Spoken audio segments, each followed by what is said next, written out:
Hey everybody, today I am going to be filming a really great DIY video on how to make your own candles.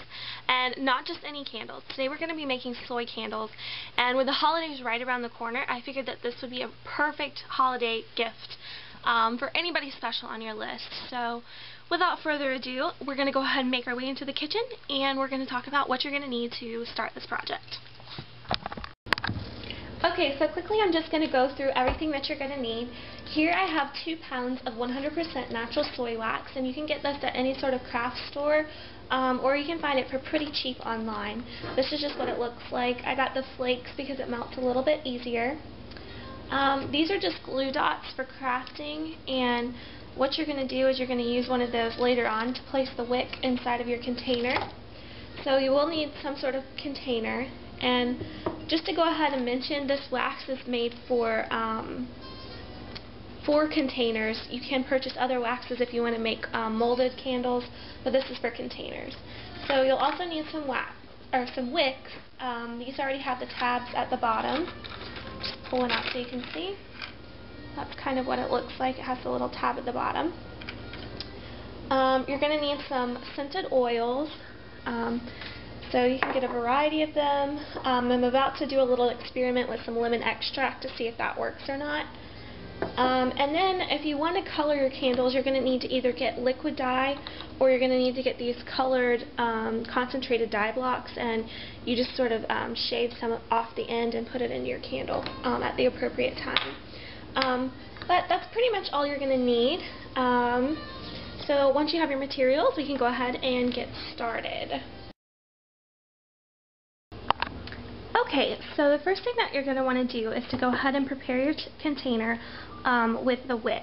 So I have a wick here, and I'm going to go ahead and take one of the glue dots from earlier that I was telling you about, and I'm not sure if the camera is going to really pick it up or not, but there's a little sticky dot there, and I'm just going to take the tab and stick that on there so that it kind of sticks to the bottom. Go ahead and peel that off, and now the little glue dot is stuck to the bottom of the tab. And then all you're going to do is center this in the bottom of your container. So just make sure it's, you know, kind of in the middle. And this particular wick is waxed, so it stands a little bit easier. If you end up getting wicks that are not waxed, you're going to need to get a wick holder that will be placed on the top of the candle to hold it in place while the wax cools. Okay, so now that we have that in place, we're going to go ahead and measure out our wax. Okay, so the method that I use to measure out the wax isn't really exact. You can actually do this before you put the wick in, but whoops, I'm making a little bit of a mess. It's okay. But I just try to like even it out with the container, and I have a little bit of excess right here. So that's about even with the container, but then you're going to need just a little bit extra so that you account for like all the little air bubbles and spaces and stuff. So that should be about enough. So I'm just going to go ahead and pour that back in there and make sure I get all of it back out, because we want to melt all that down. And so that's kind of how I go about measuring. And now we're ready to go ahead and melt this down. Okay, so here I have a container that my parents have previously used to warm up water for coffee and whatnot. But they do sell these sort of kettles with little spouts on the end at candle websites or any sort of place that you can buy candle supplies. But I just already had this one on hand, so I figured why not go ahead and use that. So what we're going to do is, it is on the front burner, and we're going to put our front burner on kind of like medium-low. Alright, now that we have that, we're going to go ahead and pour in our wax.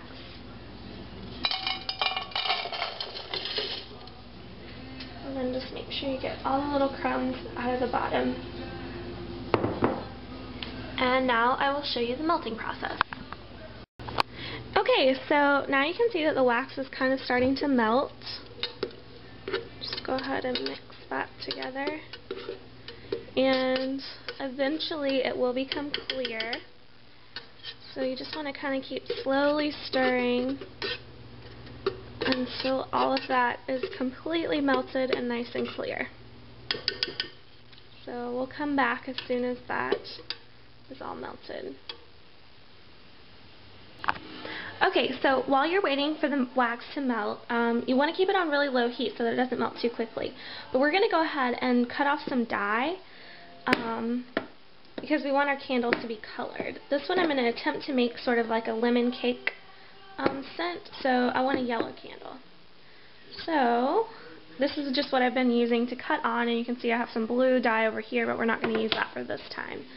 So now that I have the wax dye all kind of broken up, it's going to be a little bit easier to melt, and we're just going to, as soon as all the wax is melted, we're going to evenly distribute that into the melted wax. Alright, so our wax is almost completely melted now. You just want to keep mixing it until it gets to the proper consistency and color. And the color we're looking for is just to be completely clear. So I have a few little pieces of wax in there still left to melt, but I think it's okay if we go ahead and add in the dye. So here's the yellow dye that I cut earlier, and now I'm just going to drop it in. Make sure we get all that in. And then again, we're just going to take our spoon and stir in that dye.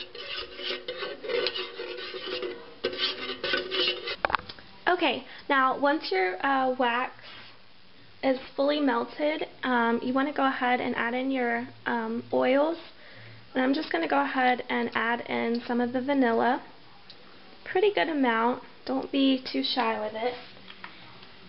And then now this is just an experiment. I've never tried this before, so I'm not really even sure if this is safe. I would recommend using oils only, but I just wanted to try this out. But this is like lemon extract, so I'm just going to add a little tiny bit of this because I didn't have any lemon oil. So I'm just going to add that in. And now I'm just going to stir that together.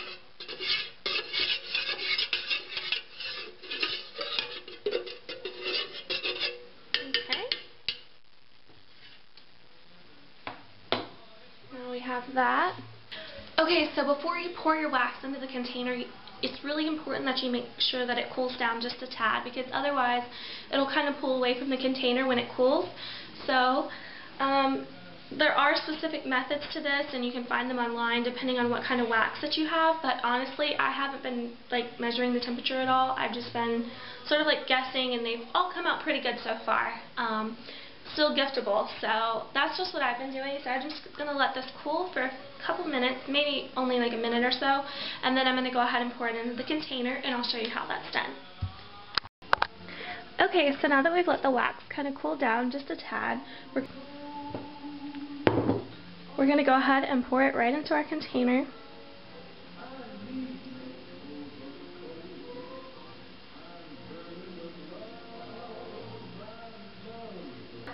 Okay, now that you have the candle poured, what you're going to want to do is just to kind of straighten up the wick a little bit.